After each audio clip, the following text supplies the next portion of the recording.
দি lottery কেটেছি। ও আল্লাহ, কি করেছে? এই বউ দেখ কতটা টিকিট কেটেছি, একটা না একটা বাদবি।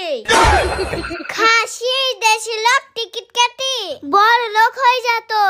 এই বউ একদিন দেখবি আমি টিকিট কাটি কোটিপতি হয়ে গেছি। দাঁড়া না মুনি, তোর কোটিপতি হওয়া আছে। ও বাবা, কি করে?